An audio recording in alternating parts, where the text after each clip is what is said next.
Ang title po nito is Unusual but Unfailing. Isang bagay na gusto kong maintindihan ninyo sa Panginoon na hindi siya monotonous. Although hindi siya nagbabago mula noon, ngayon at magpakailanman, pero personal God siya.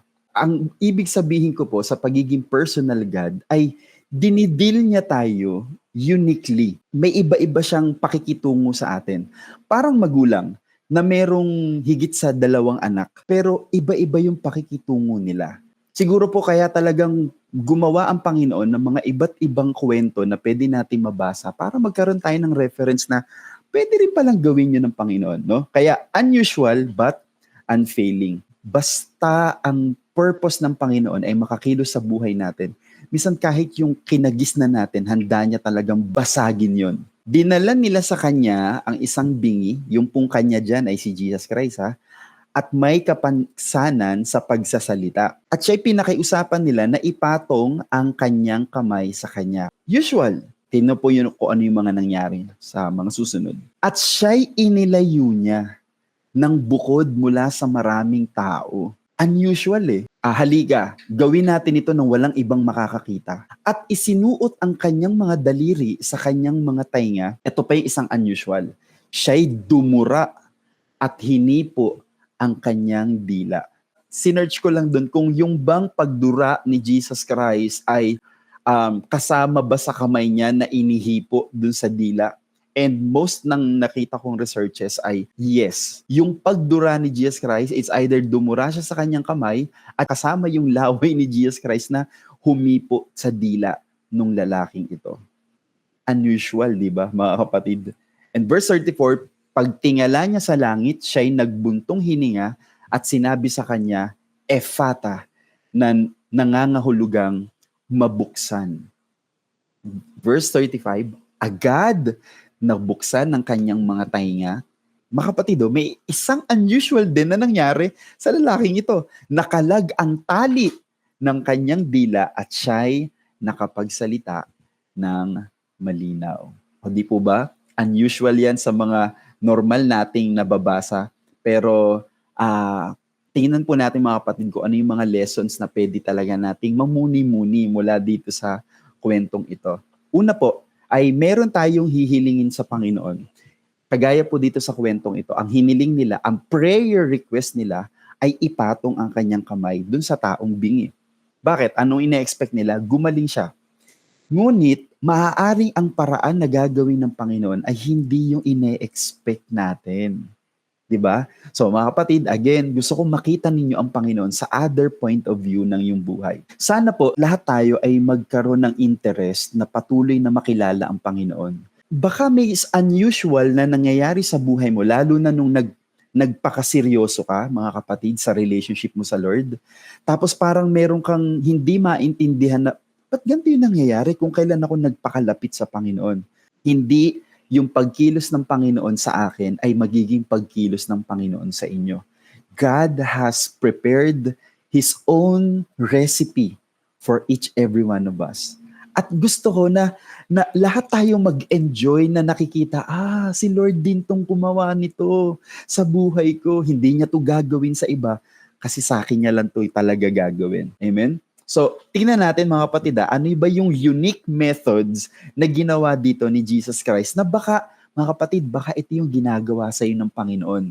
Una, siya'y inilayo ni Jesus na malayo at bukod sa maraming tao. Unique to kasi may mga pinagaling ang Panginoon, present yung mga witnesses. But what if this is part of your healing? This is part of your blessing. This is part of the answer to your prayers.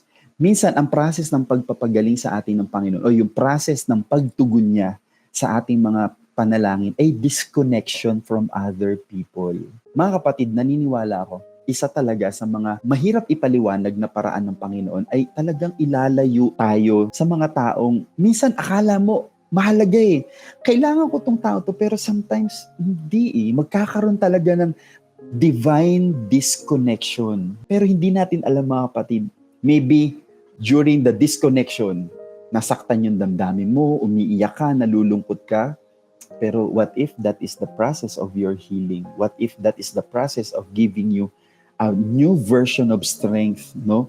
At mga kapatid yun, kilalanin natin ng Panginoon na kapag ang Panginoon talaga ay idinamay natin sa ating mga sitwasyon, kapag tayo ay lumapit sa Panginoon, tandaan niyo mga kapatid makikialam talaga ang Panginoon. And sometimes, hindi natin agad ito naiintindihan. Pero naniniwala ako naman na hindi lahat ng disconnection ay for life. Minsan, yung disconnection is just for a time kasi kailangan mong bumalik sa kanila pero merong ng bagong version yung iyong pagkatao. Anong version? Yung better version ng sarili mo. Alam niyo mga kapatid, nagkaroon ako ng maraming kaibigan at mapagmahal ako sa kaibigan. I consider myself na mapagmahal ako sa mga kaibigan. Pero dumating din sa point at minsan hindi ko, yung mga unang panahon hindi ko maisip na mabait naman ako. Tama naman yung ginawa ko. Pero sa paningin ko po yun. At nahihiwalay ako dun sa mga kaibigan ko na naging matalik sa akin at talagang minahal ko. Pero minsan kahit masakit na sitwasyon, ipapahintulot ng Lord para mahiwalay ako sa kanila. Alam niyo, isang bagay na narealize ko. Akala ko nung una, laging, kasi baka nagiging masama yung influence nila sa akin. Pero alam niyo, paglaon ng panahon, mga kapatid, narealize ko, most of those disconnections ay ako ang hindi mabuting influence sa kanila.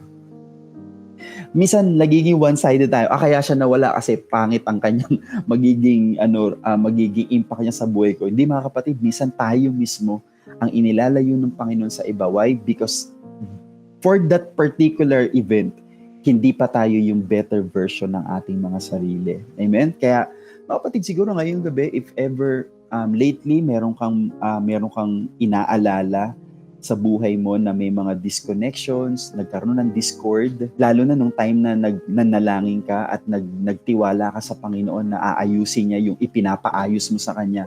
Pero mga ganun pa yung nangyari, parang mas lalong gumulo. Mga kapatid, ngayong gabi gusto kong bigyan ka ng kapanatagan na may unique methods minsan ng Panginoon talaga na siya lang ang nakakaalam. Yes, you were hurt. Yes, may mga taong nawala sa'yo, pero ang masarap makita after nung mga hindi magagandang pakiramdam na yon, ay, I'm the better version of myself. Diba? Unique talaga ang Panginoon, mga kapatid. Ano pa yung pangalawang unique method? Isinuot ni Jesus yung daliri niya sa tenga ng lalaking bingi. Marami tayong napag-usapan na pagpapagaling ng Panginoon. Hindi naman niya hinahawakan, sinasabi lang niya. Pero this time, naging masyadong technical at physical ang Panginoon. Ang sakit ng bingi po ay hindi makarinig, syempre. So, ang organ na may diferensya po sa kanya ay yung kanyang tenga. At dito po ipinasok ng Panginoong Jesus yung daliri niya as in sa loob. Mare-recognize natin ng Panginoon. Nakikilo siya sa buhay natin. Tapos, ang makikita natin at mapapansin natin, mga kapatid, na ang pakikialaman ng Panginoon ay yung pinagmulan ng problema. Alam niyo, minsan yung parang nagpe-pray ka, naalala ko yung patotoo ni Ma'am Nika, no? Sabi niya, nagpe-pray siya sa Lord ng patience. Nagpe-pray siya sa Panginoon ng long suffering, ng love.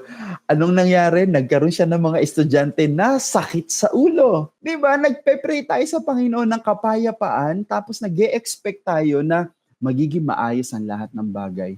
Pero ang totoo, ang pinakialaman ng Panginoon ay yung puso natin. Dahil naniniwala po ako, pinakamadaling paraan para pumayapa ay maging payapa ang ating paligid, ang ating sitwasyon. Pero ang totoo kasing essence ng kapayapaan na galing sa Panginoon, yung nagkakagulo sa labas, pero yung puso mo ay panatag dahil sa Panginoon. 'Di ba? Kaya ang ginawa ng Lord, nagdala siya ng maraming kaguluhan, pero ang itinuro at tiniring niya sa puso mo ay yung maging panatag ka habang nagkakagulo ang kapaligiran. Amen? And this time, mga kapatid, yun talaga ang pinuntirian ni Jesus Christ. Yan talaga ang sakit mo, kaya yan ang dodoktorin ko. Ang pinagpe-pray namin, baguhin niyo po siya. Yung pala, kami ang kailangan magbago. Kailangan kami yung matutong umunawa, magpatawad. At minsan, dahil pray tayo ng pray for other people na magbago sila, nagiging self-righteous tayo. Nalilimutan natin at nabubulag tayo dun sa mga bagay na dapat ayusin sa sarili natin. Di po ba? So ano pa yung pangatlo na unique method na nakita natin na ginawa ni Jesus Christ dito. Ito na yung malala. Dumura si Jesus at hinipo ang dila ng taong may sakit, di ba? So, another organ na may diferensya sa kanya, hinipo din niya. Pero this time, dumura ang ating Panginoon. Alam nyo, yung pagdura, mga kapatid, sa panahon ng mga Hudyo ay, sabi nga rito, ay indicated gross insult. As in, nakakadiring pang insulto, mga kapatid. Kasi mababasa natin dito sa mga talatang ito, sa Numbers chapter 12 and verse 14, at Deuteronomy 25:9 na ito po, mga kapatid, ay hindi magandang gesture nung panahon nila. Sabi po sa Bilang 12:14, sinabi ng Panginoon kay Moises, kung siya'y niluraan ng kanyang ama sa kanyang mukha, hindi ba niya dadalhin ng kanyang kahihiyan ng 7 araw? Mga kapatid, kasi dumarating yung ibang tao dahil sa sobrang galit nila, nandudura sila. Sabi ng Panginoon, dadalhin niya yung kahihiyan na yon. So sabi rin po sa Deuteronomy 25 verse 9, ang asawa ng kanyang kapatid ay lalapit sa kanya sa harapan ng matatanda at huhubarin ng sandalyas ng kanyang mga paa at luluraan siya sa mukha. At siya'y sasagot at sasabihin, ganyan ang gagawin sa lalaking ayaw magtindig ng sambahayan ng kanyang kapatid. Sino po ang niluluraan? Ay yung mga taong meron silang hindi mabuting reputasyon, mga kapatid. Kaya siguro kailangan ilayo ng Panginoon itong lalaking ito sa maraming tao. Dahil baka hindi talaga nila maintindihan. Sabi pa, mga kapatid, sa 1 Samuel chapter 21 verse 13, hindi lang po, mga kapatid, yung pagdura, kapag ikay dumura, syempre yung mga lalaki po noong unang panahon ay meron silang mahahabang balbas. Kapag may naiwan na laway dun sa balbas, naku, ito po ay foolishness sa kanila. Bakit kaya pinili ng Panginoon yung paraan na kagaya nito? Yung lalaking ito ay hindi naman po bulag. Nakikita niya to. Pero ang maganda rito sa lalaking to, he let Jesus. Okay Jesus, go ahead. Hindi ako sanay na ginagawa yan dahil pare-pareho silang lahing Hudyo. Alam niya kahit paano yung background ng pagdura ay hindi maganda. Hinayaan nitong lalaking ito, okay Jesus, do your method, do it your way. At mga kapatid, dito sa ating pinag-uusapan ay merong isinulat si Marcos na kwento dito sa same chapter na to, nakipaglaban or nakipagtunggali, nakipagdebate si Jesus Christ dito sa mga Pariseyo. Tingnan nyo po kasi ang issue nila ay issue ng kalinisan. Sinita kasi ng mga Pariseyo, yung mga alagad ni Jesus Christ na pagkagaling nila dun sa misyon, ay kumain na lang po ng hindi naghuhugas ng kamay. Isinama talaga ni Mark tong kwentong ito na kadugtong nung pangyayaring ito na nagkakaroon sila ng issue sa kalinisan. Tapos isinama pa ni Mark tong kwentong ito na si Jesus Christ nandura, hinawakan yung tenga, tapos saka inihawak sa dila. Pero unusual yung ginawa ni Jesus Christ. Kaya tandaan natin may gagawin talaga ang Panginoon sa buhay natin na unconventional, pero isang tiyak po, mga kapatid, kapag si Lord ang kumikilos sa buhay natin, magtatagumpay siya. Amen? Dun sa ating kwento, mga kapatid, verse 35, may nakalag na tali. Saan po nakalag yung tali? Dun sa dila. Una, nabuksan yung pandinig niya at may nalaglag na tali dun sa kanyang dila. Mga kapatid, naniniwala ako hindi ito visible sa paningin ng mga tao. It is something spiritual. Pero naniniwala ako, yung hindi nakikita ng tao, nakikita ng Panginoon. Mga kapatid, kung meron tayong mga pagsubok at mga problema na paulit-ulit, ang totoo, hindi lang natin nakikita yung root cause nung paulit-ulit na problema na yun, pero ang Panginoon nakikita. At sana, mga kapatid, ngayong gabi, isa sa maging prayer natin kapag lumapit tayo sa Panginoon, Lord, sawa na ako dito sa problemang to. Pero kung kaya ako paulit-ulit dito kasi may something na bandage na hindi ko lang siya ma-recognize, pero alam ko nakikita mo, hilingin natin sa Panginoon, Panginoon, palayain niyo po ako dun sa mga bagay na hindi ko nakikita sa sarili ko. Kasi minsan hihingi tayo ng lunas sa sugat natin sa labas. Pero ang aayusin talaga ni Lord dapat ay yung source nito sa loob. Amen? Naniniwala ako ang pinaka-success natin ay yung natutupad yung kalooban ng ating Panginoon. Why? Kasi isa sa pinakamagandang kaloob ng Diyos sa atin, free will eh. Di ba lahat tayo may free will? Pero kapag ang isang tao na may free will at isinasubmit niya yung free will niya sa Panginoon, mga kapatid, kung seryoso ka minsan mag-pray, pag si Lord nakinig sa'yo, mas seryoso siya. Talagang pakikialaman niya yung buhay mo. Amen? Kaya minsan yung limitation ng pagkilos ng Panginoon sa buhay natin ay depende lang din sa hinihingi natin at inaalaw natin sa Panginoon. Pero itong lalaking ito, mga kapatid, he allowed Jesus. Inalaw niya ang Panginoon. Sige Lord, gawin mo yan. Kahit parang hindi magandang amoy, hindi magandang tingnan, but let it, Lord. Kasi ako naman ang totoong makikinabang nito. Tandaan natin, mga kapatid, the key to healing isn't the method. It's always and always the healer. Amen? Anuman ang paraan, anuman pagkilos, anuman ang itsura, gaano man katagal o gaano man kadali, it doesn't matter. Ang mahalaga, ang Panginoon, ang kumikilos. Mga kapatid, nakita ko rito, bago yung method na ginawa ng Panginoon. Amen? Pero nagtagumpay siya. Pero, ang hindi ko nakita dito, mayroon bang bagong method na ginawa yung mga tao? Wala. Same method ang ginawa ng mga tao. Pero si Jesus Christ, ibang methods yung ginawa niya. Kaya mga kapatid, tandaan niyo to kapag meron tayong ipapaayos sa Panginoon, huwag ka malito. Ang gagawin pa rin natin, lumapit sa Panginoon. Amen? Yun pa rin. Huwag kang malito na, paano yun? Ano ba, kailangan ko bang matyagan? Kailangan ko bang, ano ba itong gawin? Day, mga kapatid, all you have to do is to come, pray, and trust.